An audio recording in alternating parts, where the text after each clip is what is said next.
You're staring at a short email reply you already know how to write. Your hands are on the keyboard, and somehow nothing happens. Your mind goes quiet in a way that feels almost physical. A minute passes, then 5. You scroll. You reread. You think, I should be able to do this. And the more you try to force movement, the more stuck you feel. Here's the part that changes the whole situation. Freezing is not a character flaw.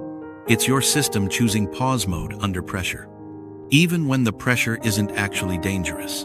When something feels risky, your internal alarm flips on. Not because you're weak, because your mind is reading the moment as high stakes, and it starts protecting you by limiting output. It's like a laptop that overheats and throttles instead of crashing. The screen still works, but everything slows down. And the simple actions you could do 5 minutes ago feel out of reach. So the goal isn't to argue with yourself. The goal is to notice the freeze early and do a small reset that brings you back online. This is the 3-step ritual that works in real life. When you're mid-freeze and you don't have time to calm down first. Step 1 is name the loop. Say, in plain language, I'm freezing. Then pick one anchor you can notice right now. Like the pressure of your feet on the floor. Step 2 is cut the thread. Make one tiny physical reset. Like pressing your feet down and doing one slow exhale. Then take one outward action within 30 seconds, even if it's small and imperfect. Step 3 is reset on repeat. Pick one repeatable phrase you can use next time and one tiny follow-up task. Not a life overhaul, just a simple script and a small next step. Jordan is the kind of person who looks calm in meetings. But when there's conflict, Jordan's mind blanks. Someone asks a direct question, and Jordan nods along, even when the answer isn't yes. Later, Jordan replays it all. Not because Jordan loves drama, because the mind is trying to find the missing move. That would prevent the freeze next time. So here's what's actually happening when you freeze under stress. There are a few repeatable parts. And once you recognize them, you stop treating it like a mystery.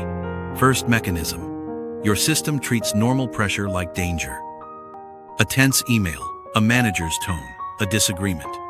Your body reacts as if the cost of a wrong move is huge.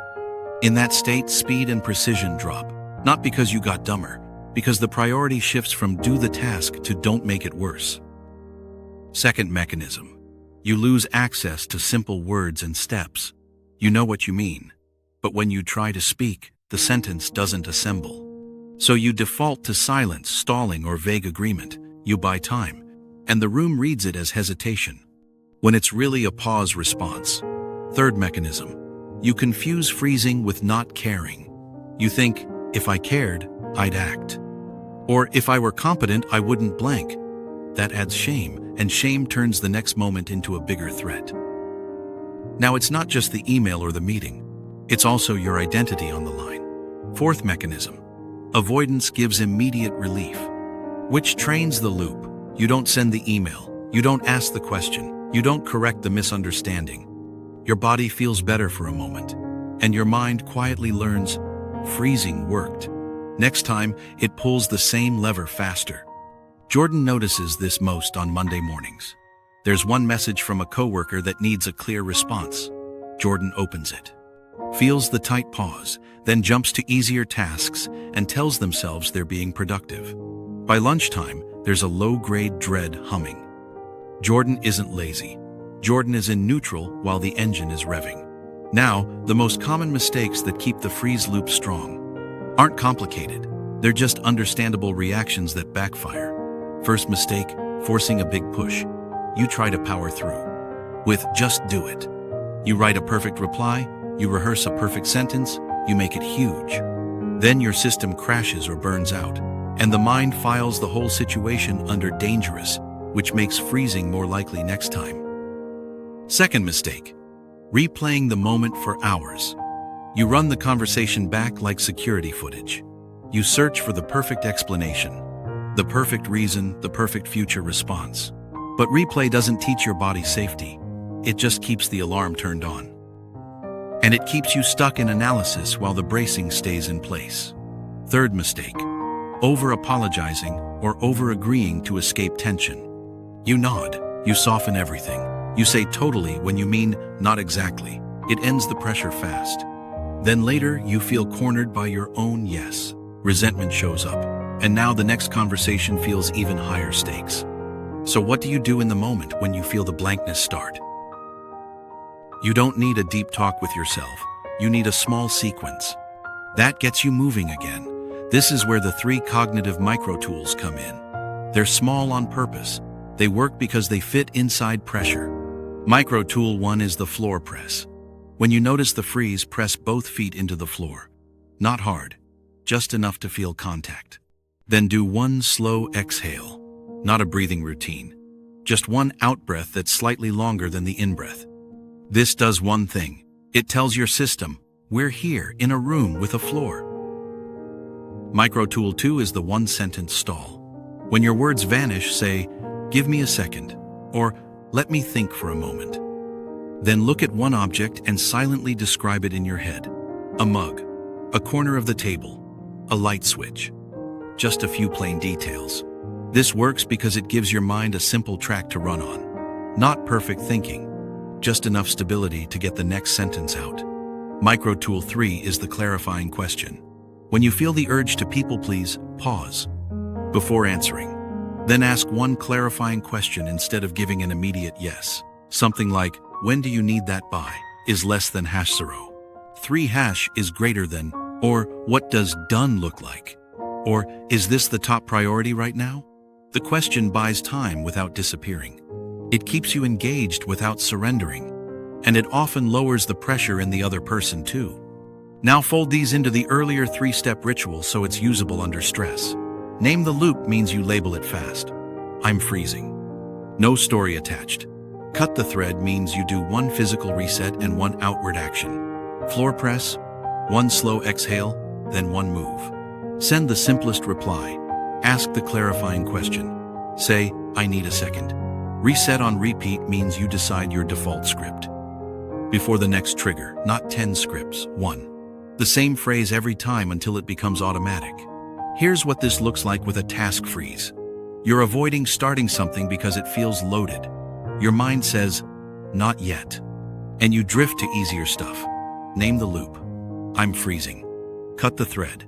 Set a 2-minute timer and do the smallest visible start step. Open the document and type a rough title.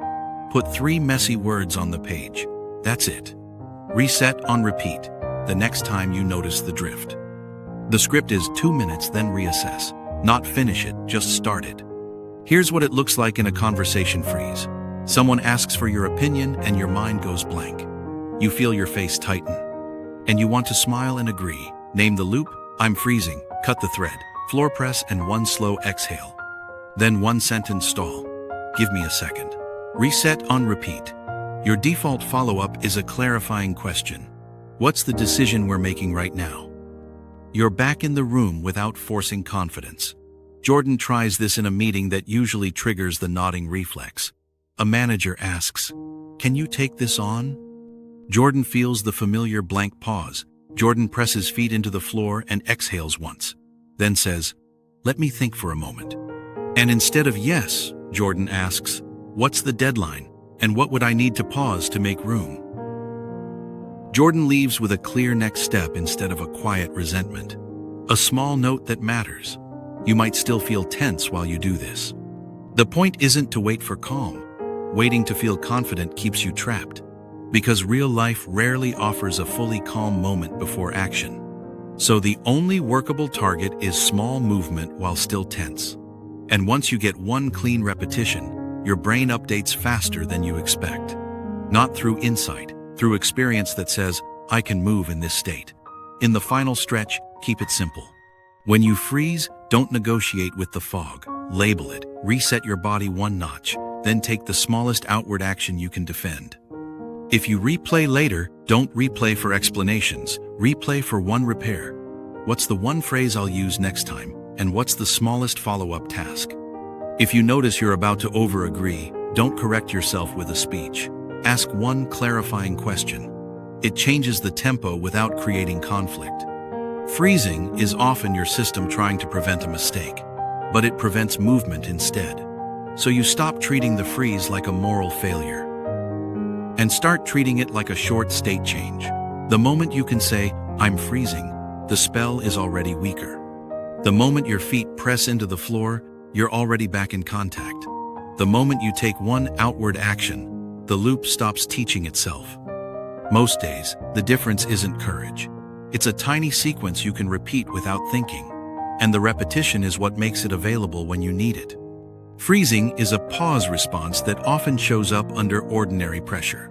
Small physical contact, one clean phrase, and one outward move is usually enough to restart motion. Over time, the moments that used to swallow you start looking like moments you can step through.